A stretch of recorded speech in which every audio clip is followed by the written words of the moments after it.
بسم الله الرحمن الرحيم.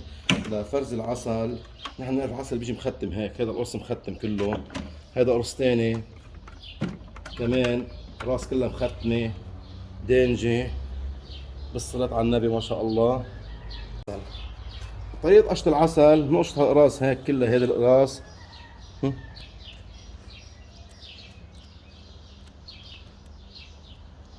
بنقشط العسل كله هون، بس نقشطه ونخلص لوين على الفرازة. هون قشطنا 4 براويز، هيدي الفرازة بتسع 4 براويز، هي بدقيقية يدوية يعني. نحن عم نفرز بسرعة، العسل بيطلع من الفرازة بسرعة.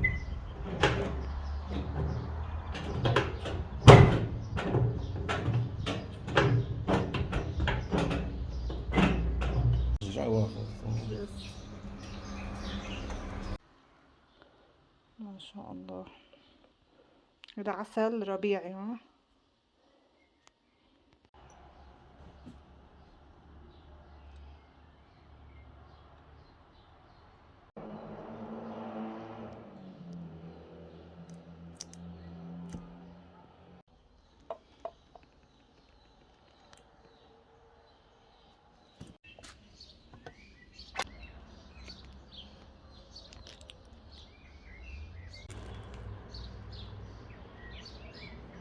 قولي عسل ربيعي اثنيناتهم شيك، ليش في فرق بيناتهم باللون؟ نحن هلا الساحل اللبناني كله صار مزروع، نسبة كبيرة مزروع بالابوقا. نحن بنقطف نوعين عسل، عسل على الساحل، هو زهر الليمون بيطلع لونه فاتح، هيدا المربين فاتح ذهبي، معتمد بشكل اساسي على زهر الليمون. بينما اذا كان في عندنا بالبستان في ابوقا واشجار ابوقا كثير بيطلع لون العسل شوي غامق، هذا العسل بيطلع شو لون غامق، بيطلع على زهر الابوقا. عشان هيك نحن هلا المستهلك بده يميز بين العسل، اسمه ربيعي، هو كله ربيعي نحن بنقول له، بس عسل ربيعي هلا صار عندنا زهر ابوقا اسمر وزهر الليمون فاتح اشقر. هذا هو العسل اللي على الساحل اللي نحن بنسميه العسل الربيعي.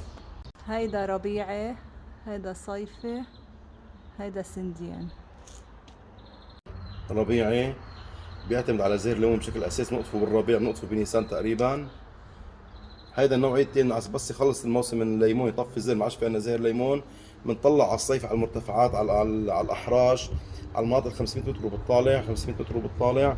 عسل صيفي بيطلع لونه اسمر، بيعتمد بشكل اساسي على الازهار البريه، الشوكيات، على النفلي، على الازهار اللي بالارض كلها، على الفئوع وعلى غيره. نرجع عنا موسم ثالث من العسل، مو عسل السنديان. هذا عسل السنديان بيكون لونه اسود، بيعتمد على من السنديان، بنحطه بالاحراش بالغابه، يعني بحطه كله بها بالغابات. السنديان بمنن، بيبدا عسل حيواني مش عسل ازهار. عسل من السنديان، المن بيفرز ندوه عسليه، بيجي النحل بياخذ العسل منه، بحولها لعسل، بحول الندوه العسليه لعسل، بيطلع لنا عسل سنديان لونه اسود.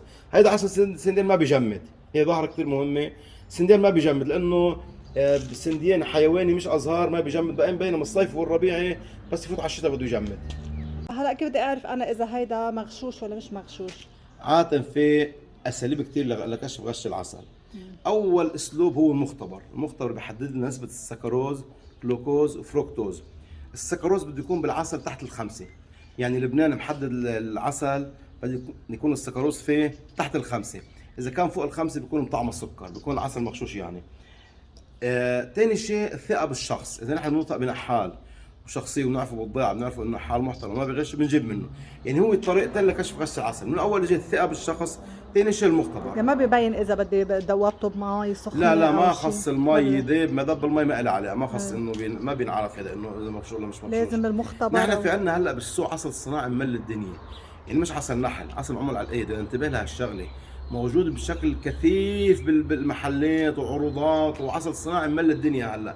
انتبه لهالشغله كثير خطيره، هالشغله انه هول اللي عم يصنعوا العسل بيقولوا على اساس انه عسل طبيعي وعسل نحل وعسل غيره، مش صحيح. العسل هلا هو العسل النحل بنجيبه من نحالين محترفين، نحالين نوثق فيهم وبس، ما بنجيب عسل من اي مكان، ولا بنجيب عسل من المحلات اللي مش معروف شو هي، مش معروف شو مصدر العسل فيها، يعني المحلات كلها بتعرض عسل، بس هل انه كله عسل طبيعي؟ لا مش صحيح، يعني ممكن يكون عسل طبيعي، ممكن يكون مش عسل طبيعي. بشكل عام نحن بس بدنا نشتري عسل بنجيب من مصدر موثوق، شخص بنوثق فيه، بنشتري منه عسل، غير هيك ما بيمشي الحال. سبب تجمد في ظاهرة عند الناس بتفكر انه العسل اذا جمد هو عسل مغشوش، لا مش صحيح. العسل هو بده يجمد، بس يفوت عليه السقعة بالشتاء تنزل درجه الحراره العسل بده يجمد. سبب تجمد العسل في عندنا اسباب كثيره، منها اسباب اللي تجمد العسل في عندنا شوائب بالعسل اثناء التصفيه، فرز العسل، في عندنا حب اللقاح وبار الطليان بيبقوا بالعسل بقايا، في عندنا شمع بيبقى بالعسل، في عندنا بعض الشوائب بقايا النحل بيبقوا بالعسل، عشان هيك العسل بيجمد.